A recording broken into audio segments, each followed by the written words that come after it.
त्र्यंबकेश्वर एक प्राचीन हिंदू मंदिर है जो भारत में नासिक से 28 किलोमीटर और नासिक रोड से तकरीबन 40 किलोमीटर दूर त्र्यंबकेश्वर तहसील के त्र्यंबक शहर में बना हुआ है। यह मंदिर भगवान शिव के उन 12 ज्योतिर्लिंगों में से एक है जिन्हें भारत में बहुत ही पवित्र और वास्तविक माना जाता है। त्र्यंबकेश्वर मंदिर की सबसे अद्भुत और असाधारण बात यह है कि इसके 3 मुख है।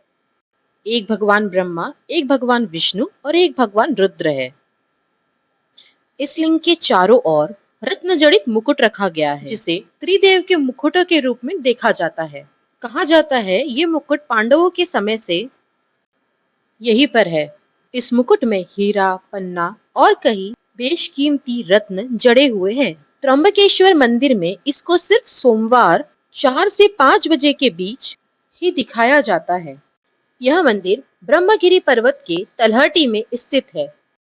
मंदिर का निर्माण काले पत्थरों से किया गया है। इस मंदिर की वास्तुकला बहुत ही अद्भुत है।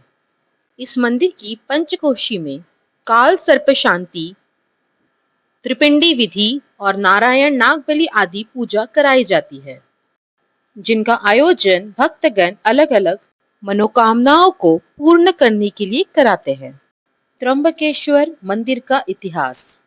इस प्राचीन मंदिर का पुनः निर्माण तीसरे पेशवा बाला साहेब अर्थात नाना साहेब पेशवा ने करवाया था। इस मंदिर का जीर्णोद्धार सन 1755 में शुरू हुआ था। इस काम का अंत 1786 में संपन्न हुआ। तथ्यों के मुताबिक इस भव्य प्राचीन मंदिर के निर्माण कार्य में लगभग 16 लाख रुपए खर्च किए गए थे, जो कि उस समय काफी बड़ी रकम माना जाता था। त्र्यंबकेश्वर मंदिर की भव्य इमारत हिंदू आर्य शैली का अद्भुत नमूना है। इस मंदिर के भीतर एक गर्भगृह है, जिसमें प्रवेश करने के पश्चात शिवलिंग की एक आंख ही दिखाई देती है, लिंग नहीं।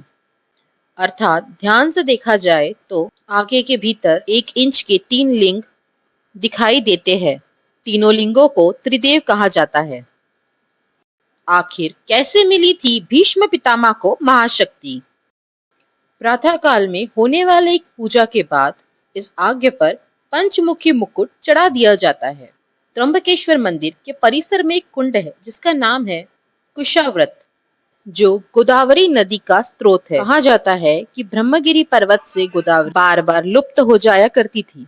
गोदावरी के पायर को रोकने के लिए गौतम ऋषि ने एक कुशा की मदद गोदावरी को बंधन में बांध दिया था। उसके बाद से ही इस कुंड में हमेशा पानी रहता है। इस कुंड को कुशावर्त तीर्थ के नाम से भी जाना जाता है।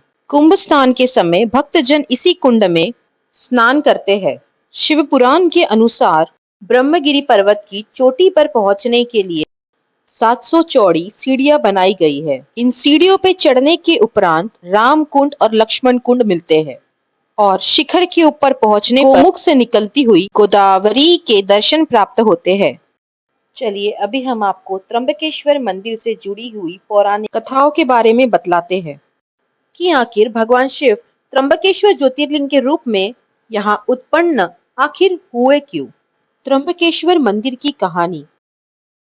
पुराणों के अनुसार महर्षि गौतम के तपोवन में रहने वाले ब्राह्मण और उनकी पत्नियां किसी बात पर देवी अहिल्या से नाराज हो जाती है।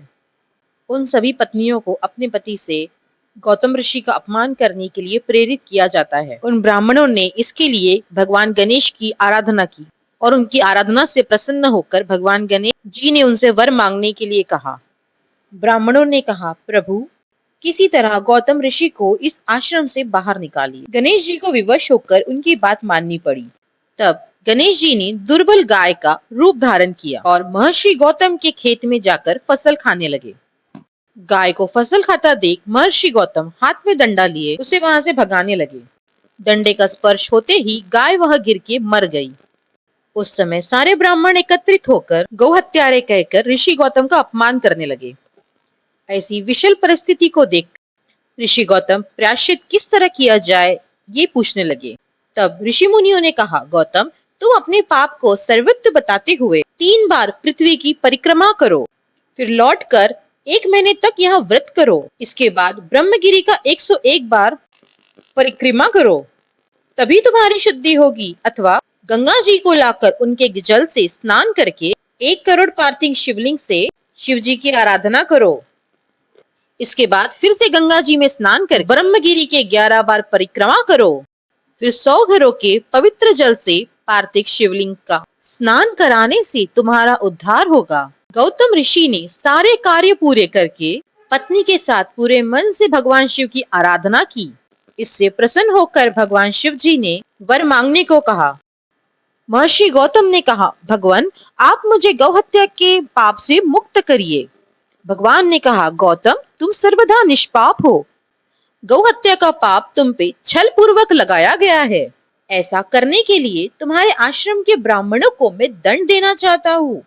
पर महर्षि गौतम ने कहा, भगवान उन्हीं के इस कार्य से मुझे आपके दुर्लभ दर्शन प्राप्त हुए।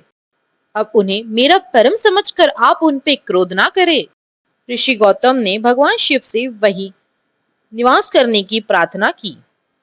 फिर भगवान ने उनकी बात मानकर वहां त्र्यंबक ज्योतिर्लिंग के रूप में स्थित हो गए। तो आज की कहानी हम यही समाप्त करते हैं। अगर आपको ये कहानी अच्छी लगी हो तो एक लाइक, शेयर एंड सब्सक्राइब जरूर कीजिएगा। ओम नमः शिवाय।